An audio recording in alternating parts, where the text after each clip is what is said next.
కళ చెప్తున్నాడు అందరికీ, చెప్పండిరా భావం అంటున్నాడు. కానీ ఎవరు ఏం చెప్పట్లేదండి, భావం చెప్పట్లేదండి. ప్రాణదాయకుడు అక్కడ ఉన్నాడు. వాడు అంటున్నాడు, అయ్యా చెరసాలలో ఒక అతన్ని నేను చూశాను. అతడు చాలా మంచోడు, దైవాత్మ కలిగిన మనుష్యుడు. అతడు దర్శనాలు చూస్తాడు. ఏం చూస్తాడు చెప్పండి, ఏం చూస్తాడు? మనం కూడా ఏం చూడాలి? ఏం చూడాలి? దర్శనాలు చూడాలండి. దర్శనం ఎప్పుడు కలుగుతుందో తెలుసండి? దేవుడు దర్శించే వరకు నువ్వు నిలబడితే దర్శనం. మనందరికీ ఒక అలవాటు ఉందండి. ఏ అలవాటు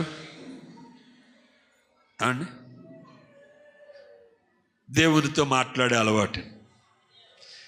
దేవుని మాట వినే అలవాటు కాదండి. ఏ అలవాటు ఉంది? దేవునితో మాట్లాడే అలవాటు లేదా మీకు అండి? ప్రార్థన చేసే అలవాటు ఉంది కదా. ప్రార్థన అంటే ఏంటి? దేవునితో మాట్లాడటం, దేవునితో మాట్లాడటం, దేవునితో మాట్లాడటం. ప్రార్థన చేసేస్తాం, చేసేసి అయిపోయిన తర్వాత యేసు నామములు అడిగి వేడుకున్నాను ఆమేన్ అని లేచి వచ్చేస్తామండి. అంతేనండి? అంతేనాగా చెప్పండి? ప్రార్థన అవ్వలేదండి. నీవు ప్రభుని దర్శించావు, ప్రభుతో మాట్లాడో, మరి ఆయన కూడా నిన్ను దర్శించేదాకా, ఆయన ముఖం చూసేదాకా నువ్వు అక్కడ ఏమవ్వాలి? కనిపెట్టాలండి. నువ్వు గంట ప్రార్థన చేసావు, ఒక్క నిమిషమైన ఆయన కోసం నువ్వు వెయిట్ చేసావా? చెప్పండి ఏమండి? నువ్వు దేవుణ్ణి దర్శించావు, ఆయన నిన్ను ఆయన నిన్ను చూస్తున్నాడు, కానీ నువ్వు ఆయనను చూడాలి కదా. ఆయన చూసే వరకు నువ్వేం చేయాలి? కనిపెట్టాలి. మన దేవుడు దర్శనమిచ్చే దేవుడు. గట్టిగా చెప్పండి, ఏ దేవుడు? దర్శనమిచ్చే దేవుడు. మన దేవుడు మాట్లాడే దేవుడు. రెండు మాటలు చెప్పండి. మన దేవుడు దర్శనమిచ్చే దేవుడు, మన దేవుడు మాట్లాడే దేవుడు. మన దేవుడు తన భక్తులకు దర్శనమిచ్చి మాట్లాడతాడు. నీకు దర్శనము రాలేదు, నువ్వు దేవుని మాట వినలేదంటే నువ్వు భక్తుడివే కాదు. ఏమండి? ఇక్కడ వాగ్దానం చేసినాడు ఎవరండి? అబద్ధం ఆడతాడు ఈయన? ఏమండి? అబద్ధం ఆడతాడా? నీకు ఇంకా దర్శనం రాలేదు, నువ్వింకా ప్రభు స్వరం వినలేదు అంటే నువ్వెవరు? దేవుడు ఎవరితో మాట్లాడుతానంటున్నాడు? ఎవరికి కనబడతానంటున్నాడు? ఎవరికి కనబడతానంటున్నాడు? ఎవరికి కనబడతానంటున్నాడు? ఎవరికి కనబడతానంటున్నాడండి? భక్తులకు కనబడతానంటున్నాడు. నీవు దర్శనమిచ్చి నీ భక్తులతో, నీవు దర్శనమిచ్చి నీ భక్తులతో, అంటే ఆయన ఎవరికి దర్శనమిస్తానన్నాడు? భక్తులకు దర్శనమిస్తానన్నాడు. నీవు ఇంకా ఆయన దర్శనాన్ని నువ్వు పొందలేదంటే నీవు ఇంకా భక్తులు నువ్వు పరిపూర్ణం అవ్వలేదు.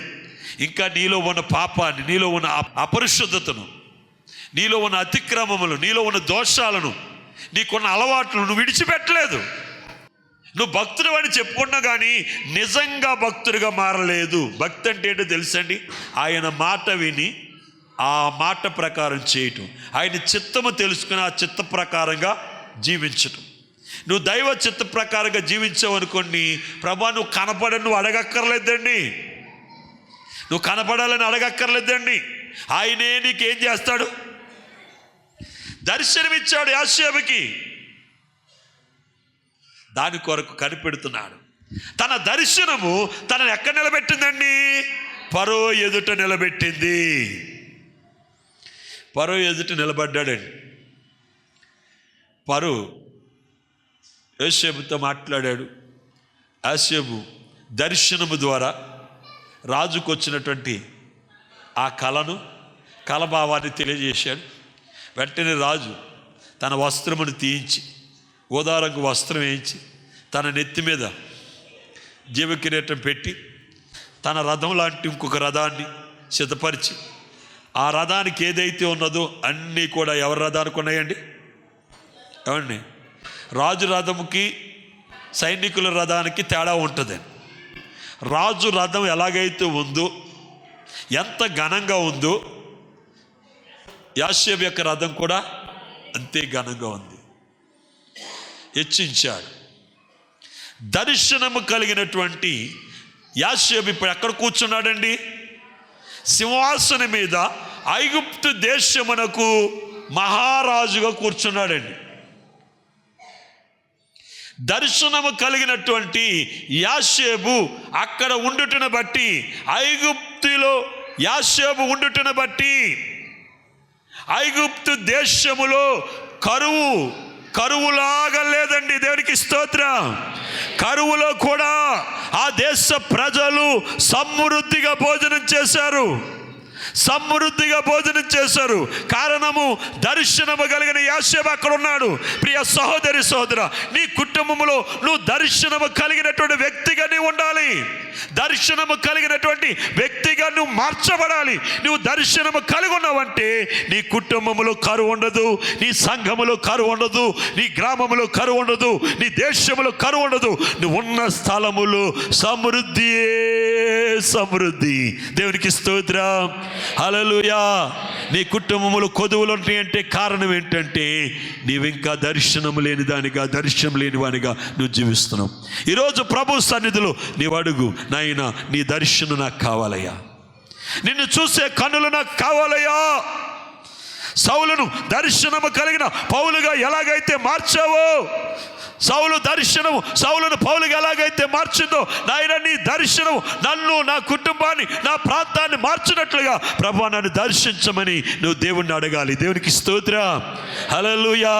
దేవుడు వాగ్దానం చేశాడు, అడుగుడి మీకు ఇయ్యబడును, అడుగు ప్రతివానికి ఇయ్యబడును. దేవునికి స్తోత్రం. హల్లెలూయా. దర్శనము కలిగిన వ్యక్తి ఎలాగుంటాడంట? భారము కలిగి ఉంటాడట. ఏం కలిగి ఉంటాడు? భారం కలిగి ఉంటాడట. ఆత్మలు సంపాదించడానికి అతడు ఎలాగుంటాడని, ఒక ఆత్మైన నశించిపోకూడదని ఆత్మలను కూర్చున్నటువంటి తృష్ణగుని ఉంటాడండి. దర్శనము కలిగిన ఇంకొక వ్యక్తి అబ్రహాము అండి. అబ్రహామును గూర్చి దేవుడు అంటున్నాడు, నేను నా కుమారుడైన అబ్రహాముతోటి ముఖాముఖిగా నేను మాట్లాడతాను. అబ్రహాం ఏం కలిగినాడండి? తన కన్నులతోటి. అబ్రహాం జీవితంలో ఎంత భాగ్యం తెలుసండి? దేవునికి భోజనం పెట్టాడండి. అబ్రహాం గారు దేవునికి భోజనం పెట్టాడండి.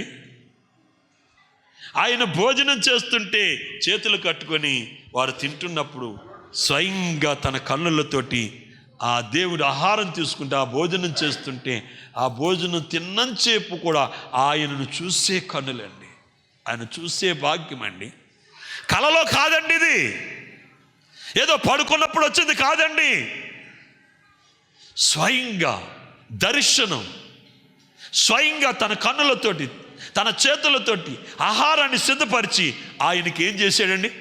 భోజనం పెట్టాడండి. ఎంత భాగ్యం అండి. దర్శనం కలిగిన అబ్రహాము ఎంత భారం కలిగి ఉన్నాడో తెలుసండి. దేవుడు అన్నాడు, ఈరోజు మేము సొదొమని నాశనం చేయడానికి వచ్చాము. దేన్నటండి? సొదొమను నాశనం చేయడానికి. సొదొమ యొక్క పరిస్థితి నా సన్నిధిలో బహుఘోరంగా ఉంది. భయం లేని ప్రజలు. ఆ పట్టణాన్ని పూర్తిగా అగ్నితోటి కాల్చివేస్తాను అన్నప్పుడు అబ్రహాము మొరపెడుతున్నాడు దేవునికి, నాయన నీవు సొదొమని కాల్చేస్తానన్నావు కదా, ఒకవేళ అక్కడ 50 మంది నీతిమంతులుంటే, ఏమన్నాడమ్మా? 50 మంది నీతిమంతులుంటే ఆ పట్టణాన్ని నువ్వు కాపాడుతావు కదా. ఆ పట్టణంలో తన బంధువులు ఉన్నారు. తన సోదరుడు కుమారుని లోతు భార్య, లోతుకు ఉన్నటువంటి 4 అక్కడ ఉన్నారండి. ఇంకా అనుకుంటే ఆ పిల్లలకు పెళ్ళిళ్ళు కూడా కుదిరినాయి, ఎంగేజ్మెంట్ కూడా అయింది, ప్రదానం చేయబడిందండి. 2 అల్లుళ్ళు అంటే మొత్తం ఎంతమంది ఉన్నారు? 6 ఉన్నారు. ఇక్కడ అతను ఎంత భారం కలిగి అడుగుతున్నాడు చూడండి. ఒక 50 మంది నీతిమంతులు ఉంటే అని అడిగాడు. దేవుడు అంటున్నాడు, దర్శనం కలిగిన అబ్రాహాం కదండి ప్రార్థన చేస్తున్నాడు. ఒకవేళ నువ్వు చెప్పినట్టే 50 మంది ఉన్నారనుకోండి, నేను ఆ పట్టణాన్ని ఏం చేయను, వెనక్కి వచ్చేస్తానన్నాడు. మరలా అన్నాడు, అయ్యా నీ దాసుని మీద కనికరం కలిగి ఉంటే ఇంకొకసారి నేను మనవి చేస్తాను. ఒకవేళ ఎంతమంది తగ్గితేనండి? ఒక 10 మంది తగ్గి 40 మంది ఉన్నారనుకోండి, ఆ పట్టణాన్ని కాపాడవా నీవు అని అడిగాడు. ఒకవేళ నీ ఉద్దేశం అదే అయితే 40 మంది ఉన్నా మరలా నీ దాసుని దాటిపోకయ్యా, ఇంకొకసారి అడుగుతాను. ఇంకో 10 మంది తగ్గి 30 మంది ఉంటే, అంటే దర్శనం కలిగిన వ్యక్తి యొక్క భారం చూడండి. నీ దర్శనం ఉందంటే నీ కుటుంబం కోసం, నీ సంఘం కోసం, నీ గ్రామం కోసం నువ్వు భారం కలిగి ఏం చేస్తావు? ప్రార్థన చేస్తావు. ప్రార్థన భారం కలిగి ఉంటావు, రక్షణ భారం కలిగి ఉంటావు, ఆత్మల సంపాదించడం భారం కలిగి ఉంటావు. నీ సంఘము నువ్వు వెళ్ళిన నాడు ఎంతమంది ఉన్నారో, నీ వయసు గడుస్తున్న నీ సంఘం అలాగే ఉంటుందంటే నువ్వు ఏ భారం కలిగి లేవు, ఏ భారం కలిగి లేవు. నీవు ఆత్మల భారం నువ్వు కలిగి లేవు. నిన్ను బట్టి నీ సంఘం ఏమవ్వాలి? దీవింపబడాలి. నిన్ను బట్టి నీ సంఘము విశాలపరచబడాలి. అది ఎప్పుడు జరుగుతుందంటే నువ్వు దర్శనము కలిగి ఉన్నప్పుడు. నువ్వు దర్శనం కలిగి ఉన్నప్పుడు ఆ రీతిగా నువ్వు ఆశీర్వాదాన్ని చూడగలుగుతావండి. ఇక్కడ అబ్రహాం యొక్క దర్శనము ఇంకొకసారి, నాయన ఒకవేళ ఇంకో 10 మంది తగ్గి 30 మంది అయితే కాపాడు అన్నాడు. దేవుడు, నాయన నువ్వు అడిగినట్టే 30 మంది ఉంటే అలాగే కాపాడుతాను. ఇంకా ఆఖరికి ఒక్కసారి అడుగుతున్నానని ఇంకొక 5 తగ్గిపోయి 25 మంది ఉన్నారంటే కాపాడుతావా అని అడిగాడండి. దేవుడు ఏమన్నాడండి? కాపాడుతానన్నాడా లేదా? అంటే దర్శనం కలిగిన అబ్రహాములో ఏముందండి? భారం ఉంది, భారం ఉంది. ఆ పట్టణాన్ని కాపాడాలి, అక్కడ ప్రజలు కాపాడాలి అనే ఒక భారం కలిగి దేవునికి మొరపెడుతున్నాడు. ఎందుకో తెలుసా? అబ్రహాముకి దర్శనం ఉంది. దేవునికి స్తోత్రం, హల్లెలూయా, హల్లెలూయా. నువ్వు దర్శనము కలిగి ఉంటే నీవు రక్షింపబడతావు. నీతో ఉన్నవారిని కూడా నువ్వేం చేయగలుగుతావు? రక్షించగలుగుతావు. ఒకసారి ఏం జరిగిందంటే పౌలు గారిని చెరసాల్లో పెట్టారండి. ఎవరిని? పౌలు గారిని చెరసాల్లో పెట్టారు. చెరసాల్లో పెట్టిన తర్వాత చాలా గాయపరిచారు, చాలా బాధలు పెట్టారండి. చెరసాల్లో ఉన్న వారిని కూర్చోబెట్టి ఏం కావాలని అడిగి పెట్టరు కదండి. ఇప్పుడు పెడతారేమో తెలియదు, కానీ ఆ దినాల్లో రోమా గవర్నమెంట్ యొక్క శిక్షలు చాలా కఠినంగా ఉంటాయండి. రోమా గవర్నమెంట్ వేసేటువంటి శిక్షలు ఉన్నాయి చూడండి, వాళ్ళ జడ్జిమెంటే చాలా కఠినంగా ఉంటుందండి. బతికొండగా సమాధులు చేయటం, బతికొండగా తలలు తీసేయటం, వాళ్ళ శరీరాలను గాయపరచటం, వాళ్ళకు బండలు కట్టడం, ఎవరు లేనటువంటి దీపములు వారిని విడిచిపెట్టేయటం,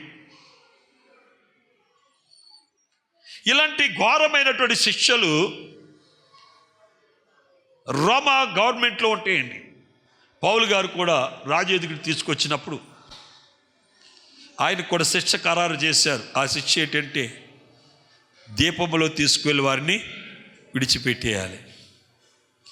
పౌలు గారితో పాటు ఇంకా కొంతమంది ఖైదీలు ఉన్నారండి. ఎవరున్నారు?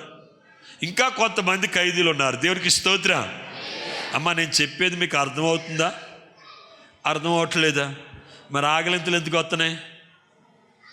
దేవునికి స్తోత్రం, హల్లెలూయా. రాత్రి నిద్రలేదా? రాత్రి నిద్రలేదా? రాత్రి పడుకుంటే నాకు నిద్ర అట్టలేదండి. ఎప్పుడు తెల్లారుతుందా, ఎప్పుడు మందిరానికి వెళ్తానా, ఎప్పుడు దేవుని యొక్క వాక్యాన్ని ప్రజలకు అందిస్తానని రాత్రి నిద్ర పట్టలేదండి. మా ఆవిడ అంది, అంత మాటలు ఎగుతున్నారు ఎందుకండి అన్న. దేవునికి స్తోత్రం. నిద్రట్టకపోతే ఏం చేస్తాం? దేనికోసం తెలుసండి? దేవుని యొక్క స్వరాన్ని, దేవుని యొక్క ఉద్దేశాన్ని మీకు తెలియచేయాలి, దేవుని చిత్తాన్ని తెలియచేయాలి. దాన్ని గూర్చినటువంటి భారం కలిగి ఉన్నాం కనుక ఎప్పుడు నా దేవుని సన్నిధికి పోదునా, ఎప్పుడు నా దేవుని సన్నిధిలో దేవుని ప్రజలతో దేవుని ఆరాధిద్దునా, దేవునికి వాక్యాన్ని ఎప్పుడు ప్రకటిద్దునా అని రాత్రంతా కూడా ఆ టైం ఎప్పుడు అవుతుందా, ఎప్పుడు తెల్లారుతుందని ఎదురు చూసా. దేవునికి స్తోత్రం. హల్లెలూయా. నాకు ఆకలింతలు రావాలి, కానీ ఎవరికి వస్తున్నాయి? రాత్రి హాయిగా తిని పడుకున్న మీకు వస్తున్నాయండి. దేవునికి స్తోత్రం కలుగునుగాక. హల్లెలూయా. ఇప్పుడు పౌలు గారిని ఒక వాడలో ఆయనతో పాటు ఇంకా అనేక మంది ఖైదీలు కూడా అందులో ఉంచారు, చాలామంది. ఈ ప్రయాణం ఇబ్బందికరమని పౌలు గారు ముందే చెప్పారు. చెప్పిన వారు ఏం చేశారండి? వినలేదు. దేవుడు దర్శనం ద్వారా ఈ ప్రయాణం కొంచెం ఇబ్బంది కలుగుతుంది, ఈ ప్రయాణాన్ని వాయిదా వేయండి అన్నట్టుగా మాట్లాడినప్పుడు ఆయన మాట వినలేదు. ప్రయాణం సాగింది. 3 రోజులు ప్రయాణం సాగిన తర్వాత సూర్యుడు కనపడట్లేదటండి, వెలుతురు కనపడట్లేదట. కారణం ఏంటి? వాతావరణం అంతా కూడా మేఘములతో కప్పి గొప్ప తుఫాను వచ్చేసిందట. ఆ వాడ నడిపే వాళ్ళు ఏమనుకున్నారట, వాడిని విడిచి వెళ్ళిపోతావరా బాబాయ్, లేదు అని అనుకుని ఆలోచించి ఆ వాడలో ఉన్నటువంటి చిన్న చిన్న బోట్ల ద్వారా తప్పించుకోవాలని బోట్లు దింపుతున్నారట. వాడలో ఉన్న వారికి అందరికీ కంగారు వచ్చింది. 3 దినాలు బాగానే ఉన్నాయి కానీ ఇక్కడ ఏం తింటలేదండి. వాళ్ళకి చచ్చిపోతామని అర్థమైపోయిందండి. అప్పుడు పౌలు అంటున్నాడు, అయ్యలారా. ఏమంటున్నాడండి? అయ్యలారా. చూడండి, ఆ భాగాన్ని చదువుకుందాం. అపోస్తుల కార్యముల గ్రంథము, అపోస్తుల కార్యముల గ్రంథము 27వ అధ్యాయము 20వ వచనము.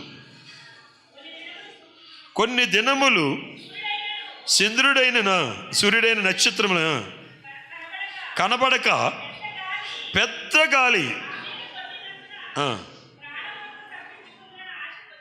ఆశ బొత్తిగా పోయింది. పౌలు వారి మధ్యన నిలిచి, అయ్యలారా, మీరు నా మాట విని కేతు నుండి బయలుదేరక ఉండవలసినది. అప్పుడు ఈ హానియు నష్టమును కలగకపోయిను. ఇప్పుడైనను ధైర్యము తెచ్చుకోండి. దేవునికి స్తోత్రం. హల్లెలూయా. 3 దినాలు బాగానే ఉంది. అక్కడి నుంచి ఇంకా సూర్యుడు కనబడట్లేదు, నక్షత్రాలు కనబడట్లేదు, వాడ ముందుకు నడపలేకపోతున్నారు. వాడలో ఉన్న వారికి అందరికీ కూడా ఆశ అయితే చచ్చిపోయిందటండి. ఏం ఆశ? బ్రతుకుతామనే ఆశ చచ్చిపోయిందటండి. ఇక ఖచ్చితంగా చచ్చిపోతాం అనుకున్నారట. అర్థమవుతుందా? దేవునికి స్తోత్రం. బొత్తిగా ఆశ చచ్చిపోయిందటండి. అప్పుడు పౌలు అంటున్నాడు, నేను ముందే చెప్పాను బయలుదేరొద్దని, బయలుదేరకుండా ఉన్నా బాగున్ను, కానీ ఇప్పుడైనా మీరు ధైర్యంగా ఉండండి. దర్శనము కలిగిన నన్ను బట్టి ఇందులో ఉన్న ఒక్క ప్రాణానికి కూడా నా దేవుడు ఆడి కలగని అని అంటున్నాడు. నమ్ముచున్న వారు గట్టిగా తప్పలు కొట్టి దేవుని మహిమపరచండి. హల్లెలూయా. గట్టిగా తప్పలు కొట్టాలి. ఆ దేవుని దూత గడిచిన రాత్రి నా యొద్ద నిలిచి, దేవుని సన్నిధి దూత ప్రభువైనటువంటి యేసు క్రీస్తు గడిచిన రాత్రి నా ఎదుట నిలిచి,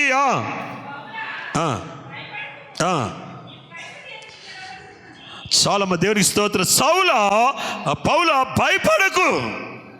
పౌలతో అటండి ప్రభువైనటువంటి యేసు క్రీస్తు అన్నాడట, పౌల భయపడకు. ఈ వాడకే కానీ వాడలో ఉన్న ఒక్క ప్రాణం కూడా ఏమవుదన్నారండి? దేవుడు ఎందుకు ఈ కార్యాన్ని జరిగించాడండి? ఎందుకు ఈ కార్యాన్ని చేశాడు? దర్శనము కలిగినటువంటి పౌలు ఎక్కడున్నాడండి? వాడలో ఉన్నాడు. దర్శనము కలిగిన నీవు నీ కుటుంబములో ఎలాగుంటావో తెలుసా?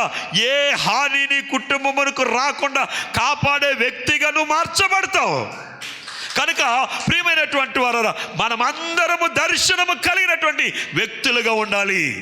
దర్శనము కలిగిన వ్యక్తులుగా ప్రభు మిమ్మల్ని మార్చునుగాక. గట్టిగా చెప్పండి, గట్టిగా చెప్పండి. నేను దర్శనము కలిగిన వ్యక్తిగా మార్చబడుదునుగాక. హల్లెలూయా, హల్లెలూయా. ప్రియమైనటువంటి వాళ్ళరా, నీ కుటుంబము, నీ బిడ్డలు, నీ కలిగి ఉన్న సమస్తము ఆశీర్వదింపబడాలంటే నువ్వు దర్శనము కలిగినటువంటి వ్యక్తిగా నువ్వేమవ్వాలి? మార్చబడాలి. దేవుడికి స్తోత్రం. మన దేవుడు ఎలాంటి దేవుడు అటండి? చదువు, మూలవాక్యం చదువు. కీర్తనల గ్రంథం 89వ.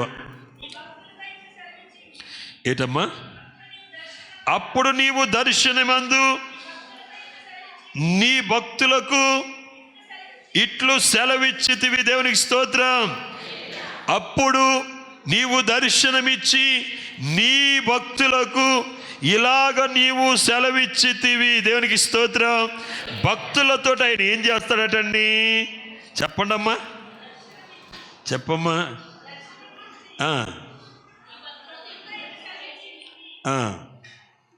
చాలమ్మా. దేవునికి స్తోత్రం.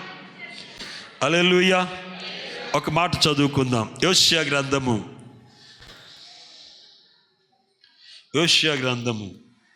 9వ అధ్యాయము 8వ వచనం. యోషియా గ్రంథము 9వ అధ్యాయము 8వ వచనం. ఎఫ్రాయిము నా దేవుని యొద్ద నుండి వచ్చు దర్శనములను కనిపెట్టుము. దేవునికి స్తోత్రం. హల్లెలూయా. మనకి దర్శనము కోసం మనం ఏం చేయాలండి? కనిపెట్టాలి. ఇందాక చెప్పాను కదా, నువ్వు ప్రార్థన చేసిన తర్వాత, నువ్వు మొరపెట్టిన తర్వాత నువ్వు దేనికోసం కనిపెట్టాలి? దేనికోసం అండి? దేవుని యొద్ద నుండి వచ్చు దర్శనం కోసం. ఎఫ్రాయిము నా దేవుని యొద్ద నుండి వచ్చు దర్శనములను కనిపెట్టుము, కనిపెట్టుము, కనిపెట్టుము. దర్శనముల కొరకు నీవు కనిపెట్టుదువుగాక. అక్కడ ఎఫ్రాయిం అనే చోట నీ పేరు పెట్టుకుని చదవండి అమ్మా. ఎఫ్రాయిం అనే చోట మీ పేరు పెట్టుకుని చదవండి. నీ పేరెట్టుకు చదవండి. దేవునికి స్తోత్రం. హల్లెలూయా. వారు అటండి చాలా లోతులో ఉన్నారటండి. రోజు వీళ్ళు ప్రయాణం చేసిన కానీ కొద్ది దూరం ప్రయాణం చేసి ఏ దరికన్నా చేరుతున్నామని అది ఏం చేస్తున్నారట? గుండె వేస్తున్నారట. ఏసీ లోతు చూస్తున్నారట. రోజు ఇవాళ ఉన్న లోతు కంటే రేపు ఇంకొంచెం లోతులో ఉంటున్నారటండి. తర్వాత ఇంకొంచెం లోతులో ఉంటున్నారు కానీ వీళ్ళు మెరక్కి వెళ్తలేదటండి. అంటే దేనికి, ఏ దీపానికి కూడా వాళ్ళ దగ్గరికి రావట్లేదండి. భయపడిపోతున్నారు. కానీ దేవుని దూతటండి పౌలుతో అంటుందట, ఈ వాడలో ఉన్న వారందరినీ నీకు ఇస్తున్నాను, నీ చేతులకు అప్పగిస్తున్నాను. దేవునికి స్తోత్రం. ఇందులో ఒక ప్రాణమైన పోదు. ఎందుకో తెలుసా? నిన్ను బట్టి వీళ్ళందరినీ కూడా నేనేం చేస్తున్నాను? వాడ నాశనం అయిపోద్ది. నమ్మటానికి వీలుగా ఉందండి. వాడ బాగానే ఉంటుంది. మీరు ఒక దీపానికి వెళ్తారు, మీరు ఒడ్డుకి వెళ్తారంటే బాగుంటుందండి. అన్నమాట వాడటండి పగిలిపోద్దటండి. వాడ పనికిరాదటండి. కానీ వాడలో ఉన్నటువంటి ఒక్క ప్రాణానికి కూడా హాని కలగదు అని దేవుడు సెలవిస్తున్నాడు. దేవుడికి స్తోత్రం. అననుకూల పరిస్థితులను అనుకూలపరిచే దేవుడు. పరిస్థితులు తారుమారైనా సరే పరిస్థితులను సానుకూలపరిచే దేవుడు నా దేవుడైనటువంటి నా యేసు క్రీస్తు ప్రభుల వారు. నమ్ముచున్న వారు గట్టిగా 2 చేతుల పైకి దేవునికి స్తోత్రం చెప్పండి. గట్టిగా చెప్పాలి, గట్టిగా చెప్పాలి. హల్లెలూయా, హల్లెలూయా. దర్శనము కలిగిన వాడు తన ప్రాణమునే కాక తనతో ఉన్నటువంటి వారందరి ప్రాణాలను అతను ఏం చేస్తాడు? కాపాడే వ్యక్తిగా మార్చబడతాడు. కనుక ప్రియ సహోదరి సోదరా, ఇప్పటి వరకు నువ్వు దర్శనము లేని దానిగా, దర్శనము లేని వానిగా నీవు ఉన్నావేమో. ఇప్పుడు ప్రభుని అడుగుదాం, నాయన నీ దర్శన భాగ్యం నాకు దయచేయమని. ప్రతి ఒక్కరు లేచి నిలబడండి. దర్శనం కలిగిన సౌలు దర్శనము కలిగి పౌలుగా మార్చబడ్డాడు. దర్శనము కలిగిన దానియేలు జ్ఞానులను బ్రతికించేవానిగా మార్చబడ్డాడు. దర్శనులు నెబుకద్నెజరు జ్ఞానులను చంపాలనుకున్నాడు. దర్శనము కలిగిన దానియేలు జ్ఞానులను బ్రతికించేవాడిగా ఉన్నాడు. కనుక దర్శనము కలిగిన నీవు నీ కుటుంబానికి, నీ సంఘానికి నువ్వు ఆశీర్వాదకరంగా ఉంటావు. కనుక ప్రభుని అడుగు, నోరు తెరిచి అడగండి, నాయన నీ దర్శనం నాకు కావాలి, నీ దర్శనం నాకు కావాలి. ఎవరు మట్టుకువారు? ఈ కన్నులతో నీ దర్శనమును నేను చూసే భాగ్యం మీరు దయచేయమని నేను ప్రార్థన చేస్తున్నాను. నిన్ను చూసే నేత్రాలు నాకు దయచేయ ప్రభా. ఎవరు మట్టుకువారు? ప్రభుని అడగండి. పరిశుద్ధుడు అయిన తండ్రి, ప్రేమ కలిగిన దేవానికి వందనాలు చెల్లిస్తున్నాను. దర్శనమునైనా దానియేలు జీవితాన్ని మార్చింది ప్రభునైనా.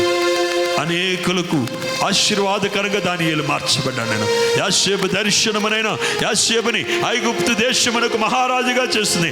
ఐగుప్తు దేశ ప్రజలు కరువు లేకుండా జీవించగలిగారు నైనా. కరువు కాలములో వారికి సమృద్ధినిచ్చా ప్రభునైనా. ఎందుకంటే దర్శనము కలిగిన యాషేబును బట్టి ప్రభునాథగిరి, దర్శనము కలిగిన అబ్రహామును బట్టినైనా లోతు కుటుంబాన్ని నువ్వు రక్షించా ప్రభునైనా. దర్శనము కలిగినటువంటి పౌలును బట్టి ప్రభునాథండినైనా, పౌలును బట్టినైనా అనేకులను రక్షించావునైనా. పౌలును బట్టినైనా మరణమునకు పాత్రులైనటువంటి ఆ వాడలో ప్రవేశిస్తున్నటువంటి ఖైదీలందరినీ నువ్వు కాపాడావు ప్రభునాథండి. నాకు దర్శనమేనైనా, నా దర్శనం నన్ను, నా కుటుంబాన్ని, నా సంఘాన్ని కాపాడేదిగా ఉండాలి ప్రభునైనా. నాకు దర్శనం దయచే ప్రభా. ఎందరైతే నీ సన్నిధిలో ప్రార్థించారు, అడిగారు, వారందరికీ నీ దర్శన భాగ్యాన్ని ఇవ్వనైనా, నిన్ను చూసే కన్నులనైనా, నిన్ను చూసే నేత్రాలను దయచేయమని ప్రార్థన చేస్తున్నాను. నీ దాసుని యొక్క ప్రార్థన ప్రతి ఒక్క బిడ్డకునైనా ఆశీర్వాదకరంగా మీరు చేయమని, విత్తబడిన వాక్యమునైనా ప్రతి ఒక్కరు ఫలింప చేయమని, అలాగే లైవ్ ద్వారా ఎంతమంది అయితే చూస్తున్నారు వారందరిని, వారి కుటుంబాలను కూడా మీరు దీవించమని యేసుక్రీస్తు పరిశుద్ధ నామమును బట్టి ప్రార్థించి స్తుతించి బతిమాలు వేడుకుంటున్నాము తండ్రి.